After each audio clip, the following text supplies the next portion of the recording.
প্রশংসা স্তুতি গুণগান গুণকীর্তন একমাত্র সেই মহান রবির নিকটে, যিনি তার অত্যন্ত মেয়ের বাড়িতে তার দিন ইসলাম জানা বুঝা। আমাদের উদ্দেশ্যে আজকে একটি চাঁদমণি গ্রামে আমরা ইসলাহী মজলিসে আলোচনা করার সুযোগ পেয়েছি।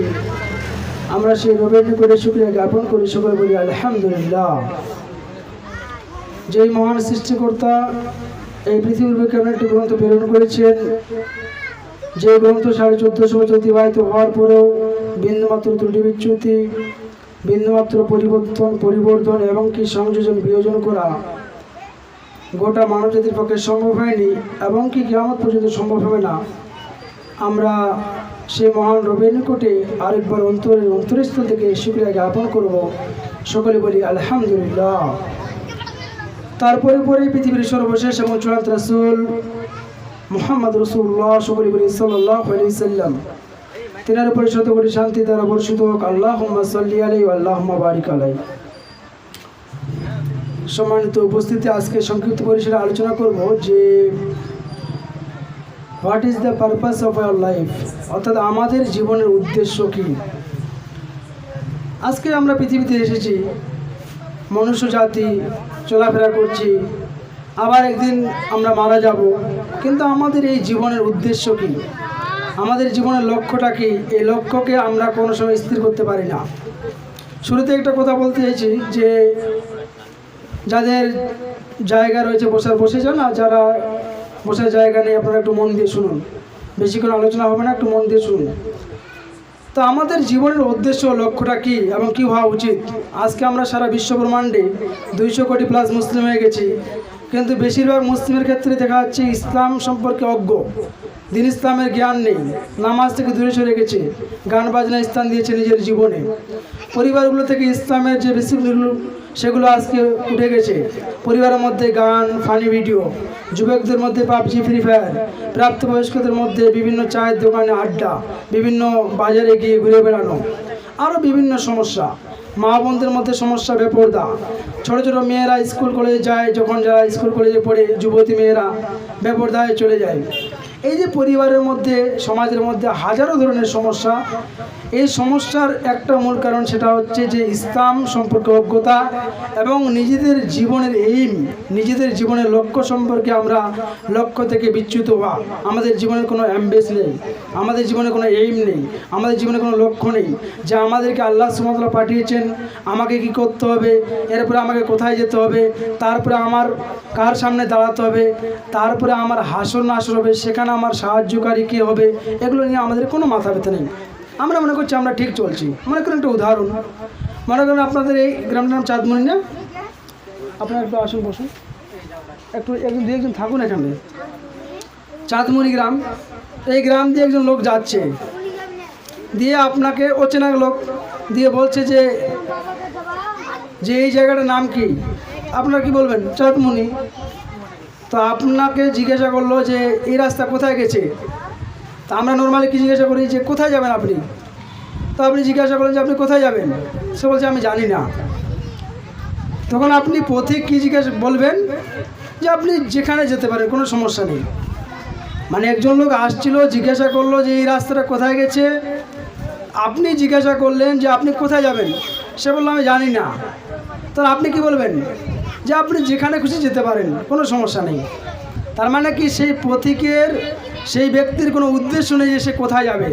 আরেকটা উদাহরণ, মনে করেন এই বাড়িতে একটা লোক এসছে রাত 10টার সময়, এসে দরজাটা টক টক টক টক করলো, 3-4 বার করলো। এবার বাড়ির লোক বের হয়ে গেছে, বাড়ির মালিক, দিয়ে বলছে যে কী চাই। সে বলছে জানি না। বলছে জানি না, ঠক টক করলো, বের হলো, দিয়ে বলছে আপনার কী চাই, কী দরকার বলুন। বলছে আমি জানি না। আপনি কি বলবেন তাকে? পাগল।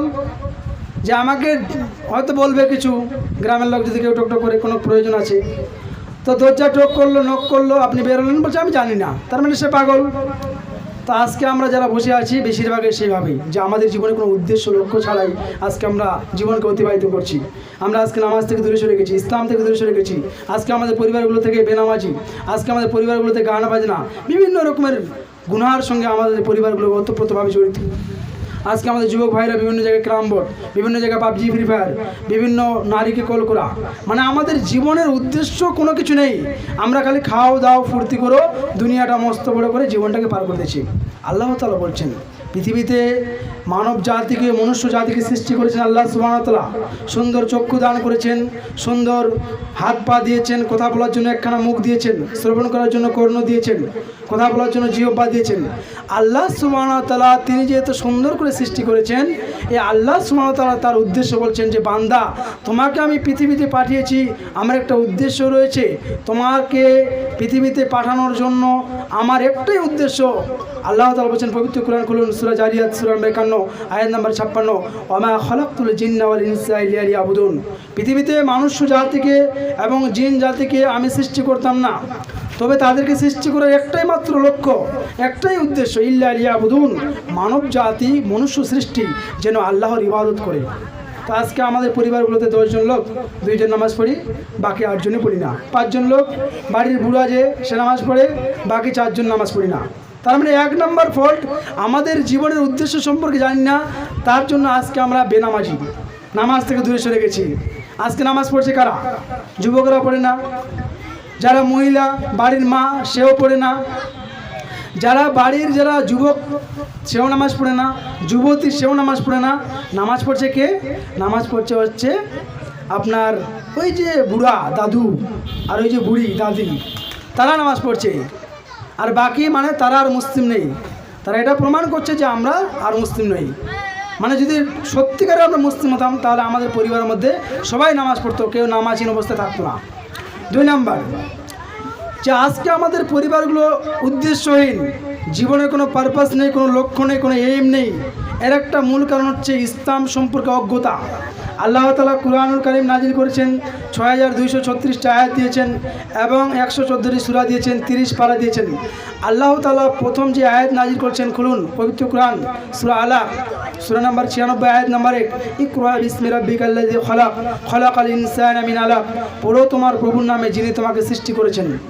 তাহলে আল্লাহ বলছেন যে প্রথমত তোমাকে এই জ্ঞান অর্জন করতে হবে যে আল্লাহ তোমাকে সৃষ্টি করেছেন এবং তোমার প্রভুর রাহে, তোমার প্রভুকে পাওয়ার জন্য তোমাকে পড়াশোনা করতে হবে। তো আমরা কী পড়বো? আমরা কেউ স্কুলেও পড়ি না, কলেজেও পড়ি না, মক্তবেও পড়ি না, দিয়ে চলে আছি, জীবন যাচ্ছে, আমি তো ঠিকই আছি, ভালো হচ্ছে।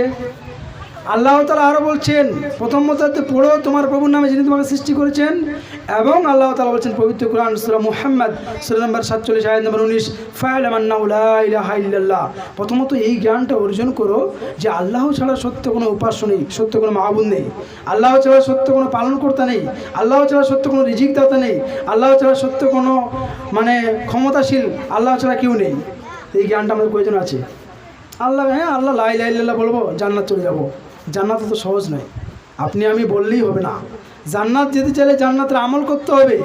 জান্নাত যাওয়ার জন্য আপনাকে পরিশ্রম করতে হবে। ফজরে যখন সবাই ঘুমন্ত, আপনাকে ঘুম থেকে উঠে আপনাকে ফজরের জামাতে উপস্থিত হতে হবে। সবাই যখন গান বাজনার মতো, আপনাকে গান থেকে দূরে সরে থাকতে হবে। সবাই যখন সিনেমাতে, দোকানে, চায়ের দোকানে আড্ডা মারতে ব্যস্ত, আপনাকে তখন আপনার রবের ডাকে হাইয়া আলাস সালাহ, সালাতের জন্য এসো, হাইয়া আলাল ফালাহ, সফলতার জন্য এসো, আল্লাহর রাহে আপনাকে সাড়া দিতে হবে। কিন্তু আজকের মুসলিম নামাজ থেকে দূরে সরে গেছি, 1 নাম্বার ফল্ট। আর এটার অজ্ঞতার মূল কারণ হচ্ছে পড়াশোনা না করা, ইসলাম সম্পর্কে অজ্ঞতা, ইসলাম সম্পর্কে কোনো জ্ঞান নেই। এই জন্য রাত্রেবেলা সন্ধ্যার পরেও আমাদের চাঁদমণি, কাশিবাড়ি যতগুলো গ্রাম আছে সব সন্ধ্যার পরে ছোটো ছোটো ছেলেমেয়েগুলো ঘুরে বেড়ায়। গরু দেখেছেন কোনোদিন সন্ধ্যার পরে ঘুরে বেড়াচ্ছে? গরু, ছাগল, মুরগি যে সন্ধ্যার পরে ঘুরে বেড়াচ্ছে পাবেন না। কেন? তাদের মধ্যে এই ফিতরাত রয়েছে, এই বৈশিষ্ট্য রয়েছে যে সন্ধ্যার সময় আমাকে আমার গন্তব্যস্থল, আমাকে আমার ঘরে প্রবেশ করতে হবে। ছাগলকে যদি আপনি না আনেন সন্ধ্যার সময়, দড়ি ছিঁড়ে বা সেই যে ছাগল যে খুঁটা রয়েছে খুঁটাকে ভেঙে নিয়ে চলে আসবেন। কেন? তার মধ্যে এই বৈশিষ্ট্য রয়েছে যে সন্ধ্যার সময় বাড়ি যেতে হবে। একমাত্র মনুষ্য সৃষ্টি আল্লাহ তাআলা যাদেরকে সৃষ্টি করেছেন উত্তমতমভাবে এবং যাদেরকে মর্যাদা সম্পূর্ণ সৃষ্টি করেছেন, খুলুন সূরা বানী ইসরাঈল সূরা নম্বর 17 আয়াত নম্বর 70, ওয়াকাররামনা বানী আদমা, যে আদম সন্তানকে মর্যাদা সম্পন্ন করে সৃষ্টি করা হয়েছে।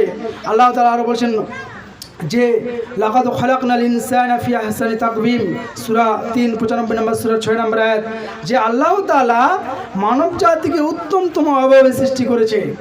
এত সুন্দর করে সৃষ্টি করলো, সম্মান দিল, মর্যাদা দিল।